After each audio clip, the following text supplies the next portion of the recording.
चित्तौड़ दर्शक में आज समाचार में पुनः आप सभी का स्वागत है। नजर डालते हैं आज के समाचारों की ओर। चित्तौड़गढ़ जिले के गंगरार कस्बे में रामनवमी पर आयोजित एक शोभा यात्रा के दौरान जिन शर्तों के आधार पर यह शोभा यात्रा निकालने की अनुमति प्रशासन द्वारा दी गई थी, उस का उल्लंघन किए जाने पर गंगरार पुलिस थाना में कई जनों के खिलाफ मामला दर्ज किया गया है। पुलिस ने इस संबंध में एक अभियुक्त को गिरफ्तार कर लिया है, जो कि प्रधानाचार्य के पद पर बताया जाता है, जबकि इस मामले में अन्य जनों की भी तलाश की जा रही है।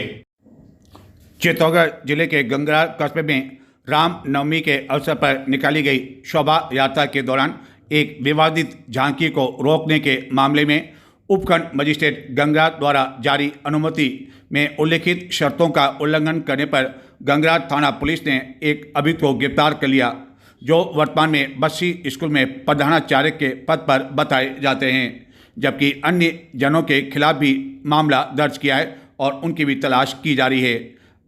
गिरफ्तार किए गए का नाम शंभूलाल लखारा बताया जाता है।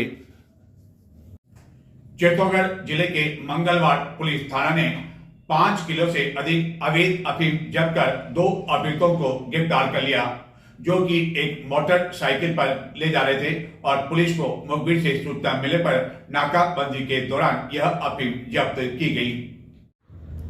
चित्तौड़गढ़ जिले की मंगलवार पुलिस थाना ने नाकाबंदी के दौरान मोटरसाइकिल पर सवार 2 तस्करों के कब्जे से 5 किलो 625 ग्राम अवैध अफीम जब्त कर दोनों को गिरफ्तार कर लिया। जिन अभियुक्तों को गिरफ्तार किया गया उनमें मंगलवार थाना अंतर्गत नंगावली निवासी कमलेश पुत्र नारायण लाल पाटीदार एवं बाड़मेर जिले के शिव थाना अंतर्गत गुंगा निवासी जसकरण पुत्र मंगलदान चारण शामिल है। इन दोनों अभियुक्तों को गिरफ्तार करने के बाद पूछताछ की जा रही है कि इनके द्वारा यह अवैध अफीम कहां से लाई जा रही थी और किसे इसे सप्लाई किया जाना था। चित्तौड़गढ़ जिला मुख्यालय स्थित महिला एवं बाल चिकित्सालय में चिकित्सकों की लापरवाही लगातार बढ़ती जा रही है। गत 10 दिनों में डिलीवरी के दौरान कोई न कोई घटनाएं होती जा रही है। लगातार महिला चिकित्सकों, नर्सिंग स्टाफ पर आरोप लग रहे हैं, लेकिन पीएमओ समेत जो महिला एवं बाल चिकित्सालय के अधिकारी हैं, उनके द्वारा मौन धारण किए हुए हैं। ऐसा लगता है कि उन्हें उन लोगों से कोई मतलब नहीं है, उन महिलाओं से कोई मतलब नहीं है, परिजनों से कोई मतलब नहीं है, जो कि यह पीड़ा सहन कर रहे हैं। खुले आम महिला एवं बाल चिकित्सालय में नर्सिंग स्टाफ द्वारा पैसों की मांग की जा रही है। डिलीवरी के लिए आने वाले गरीब लोगों से पैसे नहीं देने पर उनका ऑपरेशन बिगाड़ने की चेतावनी तक दी जा रही है और एक के बाद एक घटनाएं इस तरह हो रही है मानो किसी गांव का यहां पर चिकित्सालय हो। इतने बड़े चिकित्सालय में चिकित्सकों की इस तरह की लापरवाही होना निश्चित रूप से यह एक प्रश्न विचारणीय है। क्या यहाँ के चिकित्सक और अन्य जो अधिकारी हैं जनता के क्या गुस्से का इंतजार कर रहे हैं, या लगता है कि और घटनाएं हो जाए उसके बाद उनकी नींद खुल पाएगी। इसी तरह की एक और घटना के दौरान एक प्रसूता की सोमवार को मौत हो गई, जिसके बाद परिजनों एवं गुर्जर समाज के लोगों ने आक्रोशित एवं नाराज होकर चिकित्सालय में प्रदर्शन किया, नारेबाजी की, चिकित्सालय के बाहर रास्ता जाम कर दिया। कलेक्ट्रेट में भी उन्होंने विरोध प्रदर्शन किया। हालांकि इस महिला की सामान्य डिलीवरी होनी थी, लेकिन पैसे नहीं दिए जाने पर परिजनों का आरोप है कि ऑपरेशन से डिलीवरी की गई और प्रसूता की मौत हो गई। हालांकि उसने एक स्वस्थ पुत्री को जन्म दिया, लेकिन सवाल यह है कि प्रसूता की मौत के बाद आखिरकार उस बिलखती बच्ची का ध्यान कौन रखेगा, उसे संभालेगा कौन। इस घटना की जानकारी मिलने पर चित्तौड़गढ़ के विधायक चंद्रभान सिंह आज्ञा भी चिकित्सालय पहुंचे एवं उन्होंने सभी के सामने पीएमओ को जमकर खरी खोटी सुनाई। पहले आपको सुनाते हैं कि आखिरकार विधायक चंद्रभान सिंह आज्ञा ने इस पूरे मामले को लेकर पीएमओ को क्या कहा। थोड़ी सुधर जाओ तो मुंह गेरू दिनेजी सांग आंसू पड़ेगा या आज मुझे नवर गेरू समय दाव गुणों खराब है, ये आप देख लीजिए। भगवान के घरे भी खराब है, ईश्वर के घरे भी खराब है, ये जो कर रहे हो हॉस्पिटल में गुणों खराब है। खाली कार्रवाई के टाल जाओ, काले नहीं बात था टाल दोगा, पर आज जी का बाप और माँ अपनी बच्ची की कंडीशन देखो, रो रही आंसू पड़े बना बच्ची का आंसू पड़े ना होना इसी जगह है। यही आपकी बच्ची होती तो देख लो, बच्ची की अलग पोजीशन में बताइए किसान। देखो मेरी बात सुनो, आईसीयू में है, लेकिन पोजीशन अपन 4-5 दिन नहीं बतागा। मेरी बात सुनो, और मुंह देखो थोड़ी सुधर जाओ तो मुंह गेरू दिनेश जी आंसू पड़ेगा या आज मुझे नवर गेरू ताकि समय दाव गुणों खराब है, ये आप देख लीजिए। भगवान के घरे भी खराब है, ईश्वर के घरे भी खराब है, या जो कर रहे हो हॉस्पिटल में गुणों खराब है। खाली कार्रवाई के टाल जाओ, काले नहीं बात था टाल दोगा, पर आज जी का बाप और माँ अपनी बच्ची की कंडीशन देखो, रो रही आंसू पड़े बना बच्ची का आंसू पड़े ना होना इसी जगह है। यही आपकी बच्ची होती तो अब बताते हैं आखिरकार यह पूरा घटनाक्रम क्या हुआ। यह है चित्तौड़गढ़ के समीप पाछली में निवास करने वाली कोमल गुजर, जिसका ससुराल सिंगोला बताया जाता है और वह डिलीवरी के लिए अपने पियर यानी कि पाछली आई हुई थी, जिसे 3 दिन पहले डिलीवरी के लिए चित्तौड़गढ़ के महिला एवं बाल चिकित्सालय में भर्ती करवाया गया था। लेकिन कोमल को क्या पता कि जिससे वह डिलीवरी के लिए यहाँ आई है, यहाँ उसकी अंतिम सांस भी हो जाएगी और यहाँ उसकी अलविदा वह ले लेगी, जिसकी सामान्य डिलीवरी होने वाली थी, लेकिन उसका ऑपरेशन हुआ और इस ऑपरेशन के दौरान ही चिकित्सक की लापरवाही के चलते उसकी मौत हो गई। और यह है कोमल गुजर की मां, जिसका इस घटना के बाद रो रो कर बुरा हाल है। न केवल कोमल की मां का बल्कि गुजर समाज की अन्य कई महिलाओं एवं समाज के लोगों में इस घटना को लेकर काफ़ी अधिक आक्रोश देखा गया, जिन्होंने खुले तौर पर आरोप लगाया कि यह सब लापरवाही और पैसे के कारण हुआ। क्या घटना हुई और किस तरह का आक्रोश? घटना 24 घंटे हो गए। 24 घंटों में इन्होंने हमारी बहन के साथ जो ऑपरेशन करा, इन्होंने ऑपरेशन में इनके हाथ से कोई नस कट गई, नस से ब्लीडिंग हुई। ब्लीडिंग का इन्होंने दूसरी बार ऑपरेशन करा और परिवार वालों से साइन करवा लिए। परिवार वाले बेचारे बोले हैं, डॉक्टर ने कहा, उन्होंने साइन कर दिए। उसके बाद उन्होंने बोला, 2 घंटे बाद बोला कि बिल्कुल सुरक्षित है, कोई दिक्कत नहीं है। उसके बाद 1 घंटे बाद बोलते हैं, 24 घंटे निकलने के बाद बोलते हैं कि पुलिस वालों को बुला के मैडम निकल जाते हैं, और पुलिस वाले स्वयं उनको बाहर लेके जाते हैं, उनकी गाड़ी में बैठे उनकी गाड़ी खुद लेके जाती है, पुलिस प्रशासन खुद लेके जाते हैं। सरकार ये भ्रष्ट अधिकारी लग रहे हैं। भर्ती कब कराया था? भर्ती परसों 3 दिन हो गए। 3 दिन हो गए। और ये घटना कब, कल की बता रहे हैं आप? हाँ, बॉडी कल शाम को इन्होंने कहा भी तो एक्सपायर हो गई और सारी लापरवाही डॉक्टर की है। पैसे मैडम ने घर बोला कि आप घर आओ, 10,000 रुपये दो, 10,000 रुपये दिए। रिश्वत किस बात की? जब यहाँ नौकरी कर रहे हो, गवर्नमेंट सबमिट को सरकार आपको पैसा दे रही है, उसके बावजूद आपने 10,000 रुपये किस बात के मांगे? कौन डॉक्टर? डॉक्टर अपने निर्मल मेघवाल। उनकी लापरवाही से उस बच्ची की जान गई है और पूरा हॉस्पिटल भ्रष्ट है, डॉक्टर भ्रष्ट हैं। इनकी वजह से ना जाने ये लगातार 10 दिन के अंदर तीसरी घटना है। ये गुजर समाज की बात नहीं, सब समाज की बात है। तीसरी घटना है कि डॉक्टर के हाथ से ये तीसरी चौथी घटना हो गई है। इस तरह की घटना या तो हॉस्पिटल चलाए, इसको बंद कर दिया जाए। और इस तरह अब आप लोगों की क्या मांग? बस उस बच्ची को कुछ मुआवजा मिल जाए, उस बच्चे को भविष्य हो जाए और ये डॉक्टर जेल जाए, बस यही है। तो अब तक कोई प्रकरण दर्ज हुआ है या नहीं हुआ है? नहीं, प्रकरण तो हमने दर्ज करा दिया है भाई। हमें आशंका है भाई इन्होंने भाई इनके द्वारा इन्होंने घटना करी। कुल मिला के एक घटना नहीं, 3 घटना कर दी, मतलब घटना कर रहे हैं। कहीं ना कहीं मिली भगत से लोग पैसा खा रहे हैं और मैं तो कह रहा हूं कि सरकारी भ्रष्ट है। कहीं ना कहीं गड़बड़ हो रही है, तब जाकर इतना बड़ा घोटाला हो रहा है। नरेश जी, आप मेरी बात को सुना, आप कहीं ना कहीं सरकार भ्रष्ट है तब जाकर, और हमारी को सुनने वाला नहीं है, क्योंकि हम गुजर है, हम भोली कौम, हमारी को सुनने वाला हमारा कोई नेता नहीं है। हम यहाँ खड़े हैं आज 24 घंटे, कल पूरी रात सोए नहीं है। ये 11 बजने को 10 बजने को आ रहे हैं, 11 बजने को आ रहे हैं, अभी तक कोई न्याय की बात नहीं है। डॉक्टर कह रहे हैं कि भाई सरकारी हॉस्पिटल में अगर मैडम से कोई घटना हुई है तो सरकारी हॉस्पिटल में कोई मुआवजा थोड़ी मिलता है क्या? तो मैडम के हाथ से घटना हुई तो मैडम अगर इंसानियत के नाते उनके हाथ से घटना हुई तो कम से कम क्षमा प्रार्थी बोलती, मेरे हाथ से घटना में उस बच्चे के भविष्य के लिए कुछ देना चाह रही हूँ। इतना तो उनमें होना, इतनी तो इंसानियत होनी चाहिए उनमें। यहाँ से डॉक्टर उठ के जा रहे हैं, खुद अपने वो दिनेश जी वैष्णव हैं, वो ऐसे चले गए, किसी ने बात तक नहीं करी। तो ये पैसों की मांग की गई थी, किससे? पैसों की मांग मायने नहीं रखती सर। पैसों की मांग, हमें तो उस बेटी को न्याय मिले, उस बच्चे को कोई भविष्य सेटल हो। नहीं, आप जो बता रहे लापरवाही तो हुई है, हाँ। लेकिन पैसों की जो मांग हुई किससे की गई थी? परिवार के किस सदस्य से मांग की गई थी? परिवार के सदस्य से, उसी अपने परिवार रतन जगदन पिताजी से मांग की गई थी। खुद निर्मल सिंह ने मांग करी पैसों की। मृतक के परिजनों ने बताया कि कोमल को जब 3 दिन पहले चिकित्सालय में भर्ती कराया गया था तो डॉक्टर ने बताया था कि उसकी सामान्य डिलीवरी होगी और चिंता करने जैसी कोई बात नहीं है। लेकिन जब सोमवार को डिलीवरी होने लगी तो उससे पहले कर्मचारियों द्वारा पैसों की मांग की गई। परिजनों ने बताया कि उनकी आर्थिक स्थिति ऐसी नहीं है। कोमल का पति अन्य स्थान पर आइसक्रीम का ठेला चलाता है और जैसे तैसे घर गुजारा होता है। पैसे नहीं दिए जाने पर कर्मचारी बिफर पड़े और बाद में कहा कि कोमल का ऑपरेशन करना होगा। इस ऑपरेशन के दौरान चीरा लगाने का काम भी महिला डॉक्टर द्वारा नहीं किया जाकर एक अन्य एएनएम से यह काम करवाया गया। और इस घटना की जानकारी जब गुर्जर समाज के लोगों को मिली तो वह रात्रि में ही चिकित्सालय पहुंचने लगे और मंगलवार सवेरे बड़ी संख्या में चिकित्सालय में गुर्जर समाज के लोग, मृतका के रिश्तेदार आदि पहुंचने लगे। समाज के लोगों ने इस घटना को लेकर काफ़ी नाराजगी व्यक्त की एवं इस घटना को लेकर उन्होंने बाद में श्री सांवलिया चिकित्सालय के बाहर मुख्य मार्ग पर चक्का जाम कर दिया। हालांकि यह जाम अधिक देर तक नहीं किया गया।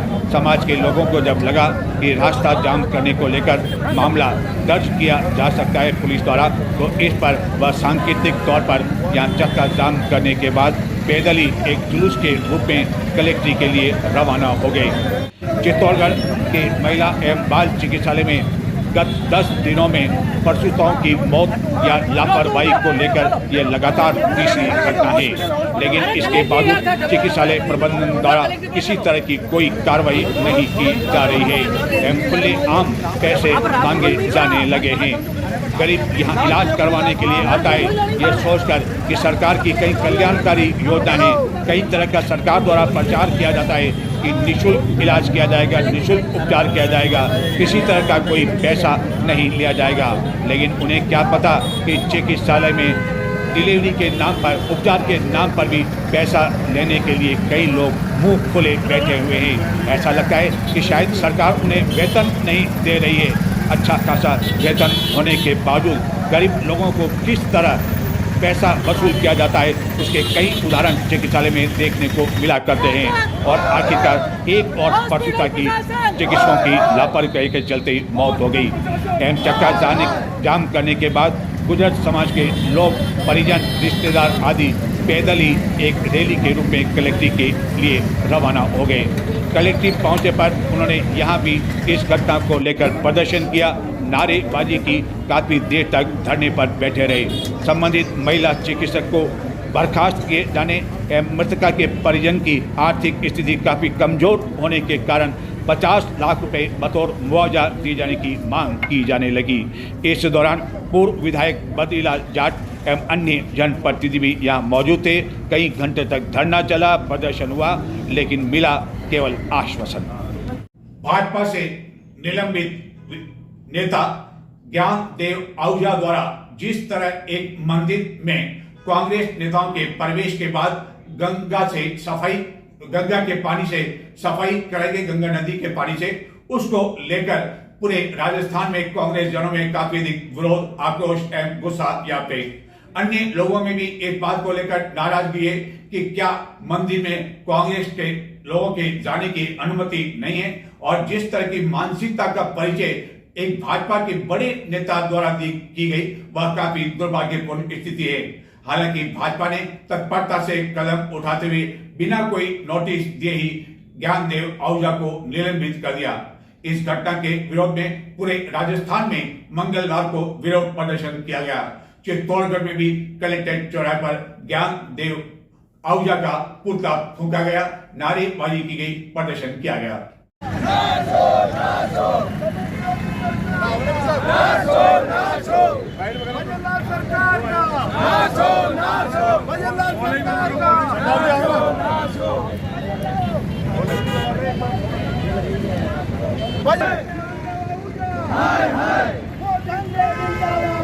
नहीं चलेगी, नहीं चलेगी भाजपा सरकार का नाश हो, नाश हो, भाजपा सरकार का नाश हो, नाश हो, दलित विरोधी सरकार का भाजपा विरोधी सरकार का मोदी तेरी तानाशाही नहीं चलेगी, नहीं चलेगी, मोदी तेरी तानाशाही नहीं चलेगी, नहीं चलेगी। भजनलाल हाय हाय, भजनलाल हाय हाय, भाजपा हाय हाय, ध्यान दे हाय हाय, ध्यान दे। चित्तौड़गढ़ में भीषण गर्मी अब अपना रूप दिखाने लगी है। अधिकतम तापमान 44 डिग्री के आसपास अब होने लगा है, जिसके कारण लोगों की परेशानियां धीरे धीरे बढ़ने लगी है। और इस भीषण गर्मी को देखते हुए जगह जगह व्यापारियों, संगठनों, संस्थाओं द्वारा ठंडे पानी के वाटर की कैन की व्यवस्था की जा रही है। उनका यह कदम सराहनीय है। इसी तरह पावटा चौक के समीप मंगलवार को एक वाटर कूलर मई आरओ के स्थापित किया गया। इस जल मंदिर का शुभारंभ चित्तौड़गढ़ के विधायक चंद्रभान सिंह आर्या द्वारा किया गया और इस अवसर पर बड़ी संख्या में शहर के गणमान्य लोग मौजूद थे। चित्तौड़गढ़ में अब भीषण गर्मी का दौर शुरू हो चुका है। अभी से अधिकतम तापमान 44 डिग्री के ऊपर चल रहा है और ऐसा लगता है कि इस वर्ष भीषण गर्मी पड़ सकती है।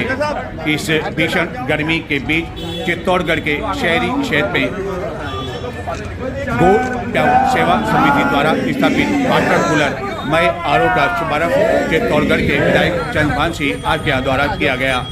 गोल प्याऊ सेवा समिति के अध्यक्ष कृष्ण गोपाल मालू ने बताया कि समिति द्वारा 50 वर्षों से प्याऊ के माध्यम से आम जन को पेयजल उपलब्ध कराया जा रहा है और प्रतिवर्ष गर्मी आने से पहले इस तरह का आरओ लगाया जाता है ताकि लोगों को यहाँ ठंडा पानी उपलब्ध हो सके। इसी तरह चित्तौड़गढ़ के व्यापारियों, संस्थाओं, संगठनों द्वारा भी जगह जगह अब ठंडे पानी के केन रखे जाने लगे हैं। पक्षियों की प्यास बुझाने के लिए कई लोगों द्वारा परिंदे बांधे जाने लगे हैं। चित्तौड़ दर्शन की आपसे विनम्र अपील है कि आप भी अपने घर के बाहर या आसपास बेजुबान पक्षियों के लिए कम से कम एक परिंदा अवश्य लगाएं और ये ध्यान रहे कि उसमें हमेशा पानी भरा रहे। चित्तौड़गढ़ के श्री सांवलिया चिकित्सालय परिसर में कॉटेज वार्ड में मंगलवार सवेरे आग की जो घटना हुई, जिसके बारे में चित्तौड़ दर्शन द्वारा उसी समय यह समाचार बता दिया गया था। इसको लेकर एक और जानकारी मिली है कि जिस कमरे में एसी में विस्फोट हुआ, उस कमरे में कोई भी मरीज भर्ती नहीं होने के बावजूद एसी वहां चल रहा था और उसमें विस्फोट हो गया। ये तो शुक्र रहा कि इस पूरे मामले में समय रहते कदम उठा लिया गया और किसी तरह की कोई जन हानि नहीं हुई। चित्तौड़गढ़ के श्री सांवलिया चिकित्सालय परिसर में स्थित कॉटेज वार्ड के जिस कमरा नंबर 11 में मंगलवार सवेरे एसी में विस्फोट होने के बाद आग लग गई थी, उस घटना के बारे में जानकारी मिली है कि उस कमरे यानी कि 11 नंबर में कोई भी मरीज भर्ती नहीं था, लेकिन इसके बावजूद घटना के समय एसी चल रहा था और चलते हुए एसी में ही विस्फोट हुआ। अब ये सवाल निशान लगाया जा रहा है कि जब कमरे में कोई मरीज ही भर्ती नहीं था तो आखिरकार एसी क्यों चल रहा था और इस और संबंधित कर्मचारियों आदि द्वारा ध्यान क्यों नहीं दिया गया। यह तो शुक्र रहा कि दिन के समय यह घटना हुई और कई लोग मौके पर मौजूद थे जिन्होंने सामूहिक प्रयासों से इस आग पर काबू पा लिया और यह घटना यदि रात के समय होती तो न जाने क्या हो जाता, क्योंकि कॉटेज वार्ड में घटना के समय कई मरीज भर्ती थे जिन्हें समय रहते सकुशल सभी को बाहर निकाल लिया और इस घटना को लेकर किसी तरह की कोई जन हानि तो नहीं हुई, लेकिन भविष्य के लिए यह आगाह करने के लिए काफ़ी है कि इस तरह की घटनाएं कम से कम चिकित्सालय में न हो, क्योंकि मरीज या ठीक होने के लिए आते हैं और हड़बड़ाहट में कुछ भी हो सकता था। हालांकि इसके लिए सभी बधाई के पात्र हैं जिन्होंने समय रहते कदम उठाया, जिसमें दमकल के कर्मचारी भी शामिल हैं, पुलिस कर्मचारी भी शामिल हैं, क्योंकि एक घटना के कारण चित्तौड़गढ़ के चिकित्सालय परिसर में पहले से ही मौजूद थे। कॉटेज वार्ड के बाहर ही पुलिस जाब्ता मौजूद था, अन्य जाब्ता भी मौजूद था, दमकल भी मौके पर जल्दी पहुंच गई, इस कारण आग पर तत्परता से काबू पा लिया गया। चित्तौड़गढ़ के शहरी क्षेत्र में गोल प्याऊ पर स्थित दरगाह में 97वां उर्स विभिन्न आयोजन के साथ प्रारंभ हुआ। इस उर्स के दौरान कई कार्यक्रम आयोजित किए जाएंगे, जिसमें आने वाले जायरीनों के लिए आयोजकों द्वारा निःशुल्क लंगर एवं आवास की व्यवस्था की जाती है। उर्स को लेकर दरगाह में आकर्षक विद्युत सजावट भी की गई है। चित्तौड़गढ़ के शहरी क्षेत्र में स्थित गोल प्याऊ स्थित काजी चल फिर शाह का 97वां उर्स का आगाज मंगलवार को परचम कुशाई के साथ हुआ। दरगाह कमेटी के सदर सैयद दौलत अली ने बताया कि गोल प्याऊ स्थित काजी चल फिर शाह दरगाह में मंगलवार सायं असर के बाद परचम कुशाई की रस्म के साथ 5 दिवसीय उर्स का आगाज हो गया। इस 5 दिवसीय उर्स के दौरान विभिन्न कार्यक्रम आयोजित किए जाएंगे, जिसके तहत बुधवार सायं ईशा बाद महफिल का कार्यक्रम आयोजित होगा, जिसमें अब्दुल हमीद मियाँ अशरफी का नूरानी बयान होगा। 10 अप्रैल को महफिल समा का आयोजन होगा, जिसमें देश के कई मशहूर कवाल कलाम पेश करेंगे। 11 अप्रैल को जुलूस निकाला जाएगा, महफिल का आयोजन होगा और अंतिम दिन 12 अप्रैल को सवेरे 9 बजे कुल की महफिल के साथ ही उर्स का समापन होगा। प्रतिवर्ष आयोजित किए जाने वाले इस उर्स में दूर दराज क्षेत्रों से कई जायरीन भाग लेते हैं, जिनके आवास एवं लंगर की व्यवस्था आयोजन कमेटी की ओर से की जाती है। इस उर्स को लेकर दरगाह में आकर्षक सजावट भी की गई। तो ये थे आज के समाचार। अब मुझे आगे दें। नमस्कार।